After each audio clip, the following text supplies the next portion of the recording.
la salutation à la lune. Alors, c'est un enchaînement de postures autour de la posture du chat. C'est pas à proprement parler une posture des écoles Nata, mais en tout cas cet enchaînement, il permet de s'assouplir, de s'étirer, de relâcher les tensions, de faire circuler l'énergie, de faire circuler le souffle. On va le répéter 3 fois, donc ça fait beaucoup de bien. Et en plus, les jours où on n'a pas le temps, ça peut voilà, dépanner, on va dire, si on n'a pas le temps de faire sa petite séance de yoga. Donc en gros, une séance de yoga dure entre 20 minutes et 1h30, suivant les uns les autres, et suivant surtout le temps dont vous disposez. Donc là, ça va durer en tout et pour tout 5 minutes, grand maximum, et c'est tout bénéfice pour le corps et pour apaiser son mental. Donc je vous prépare à genoux, on inspire, on expire, dos rond, main à la plante des épaules, on inspire, on lève les yeux le plus possible, on expire, on repousse le sol, on fixe un point entre les mains, on inspire, on expire, on inspire, on expire, on inspire, on expire, on inspire, et on revient en place. Voilà. C'est l'enchaînement, il n'est pas très compliqué. On va assez vite pour bouger le corps, donner de la mobilité au corps, et c'est tout bénéfice, comme je le disais, pour l'étirement, pour faire circuler l'énergie et pour détendre, se détendre en fait. Voilà. On peut le faire le matin, on peut le faire le soir, on peut le faire avant d'aller dormir, on peut le faire indépendamment de la séance. Donc les yeux vont rester ouverts, on part assis en tailleur, on inspire. On s'étire au maximum. On expire, dos rond, main à la plante des épaules. On inspire, on creuse le dos, on lève les yeux le plus haut possible, on fixe un point. On expire, on repousse le sol. On reste en place, on inspire, on expire. À nouveau dos rond, on inspire, les yeux le plus haut possible, on expire. On va chercher loin devant. Si on peut, on pose le menton. Si on ne peut pas, il faut mieux. On ne pose pas les avant-bras. On inspire. On expire. Dos rond à nouveau. Et on inspire. On s'étire au maximum et on expire. Et on va répéter. J'inspire comme une danse. J'expire. J'inspire. J'expire. J'inspire. Faites vraiment l'inspiration par le nez. J'expire, j'arrondis.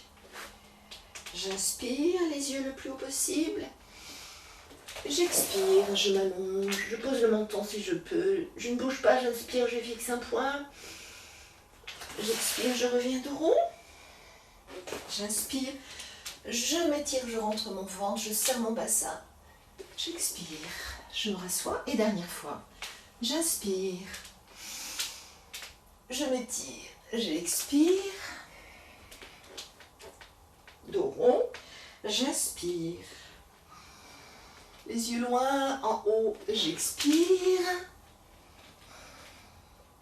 j'inspire, yeux qui fixent un peu entre les mains, j'expire dos rond. J'inspire, je creuse mon dos, je regarde en haut. J'expire, je m'allonge. J'inspire, je ne bouge pas. J'expire. J'inspire. Et j'expire. Je pose les mains sur les genoux, je ferme les yeux et j'observe. Donc voilà, là on a fait cet enchaînement dynamique. On peut ensuite faire exactement la même chose et on reste plusieurs souffles dans chaque posture. Par exemple, quand on va faire dos rond, dos creux, on peut le répéter 3 fois. On peut aussi rester plus longtemps dans la posture où on a les mains qui ont repoussé le sol. On peut aussi rester plus longtemps avec les avant-bras qui glissent devant. D'ailleurs, je réexplique cette posture. Il faut veiller, quand vous glissez, à garder les cuisses perpendiculaires au sol. Si possible, on ne pose pas les avant-bras et si possible, on pose le menton. Si c'est trop difficile, dans ces cas-là, vous adaptez. Vous descendez moins bas, mais surtout veillez à bien garder les cuisses perpendiculaires au sol. Dans ces cas-là, voilà.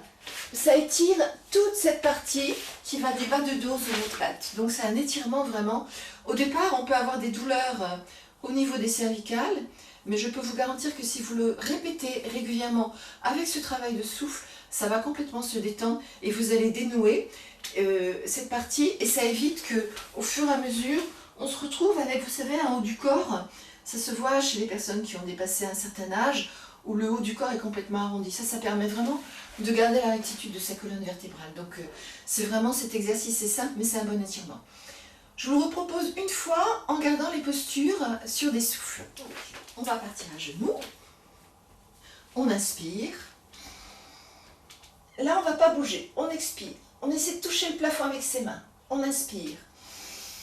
On va expirer dos rond. On inspire lentement, on synchronise et on regarde en haut. On expire. On inspire. On expire, on détend bien ses épaules. On inspire. On expire, on revient dos rond. On inspire, on va rajouter une série ici. On expire dos rond. On inspire, on creuse. Le regard le plus haut possible. On expire, on s'étire. Là, on va rester un souffle. On inspire.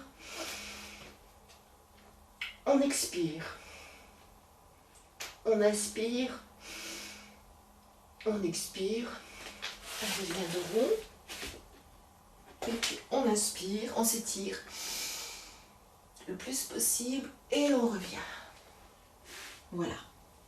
Donc ça c'est une autre possibilité. Vous pouvez soit faire vraiment en dynamique. Alors ce qui est agréable, c'est qu'au bout d'un moment, on a l'impression que ça, voilà, ça roule tout seul, c'est agréable. Ou bien si on veut plus d'étirement et un travail plus profond sur le souffle, on peut faire la deuxième version que je vous ai proposée. Voilà. Donc voilà un petit enchaînement qui apporte en quelques minutes énormément de détente et de bien-être. Si ça n'est pas encore fait, et si cette vidéo vous a plu, eh bien abonnez-vous, j'aurai ainsi le plaisir de vous retrouver bientôt.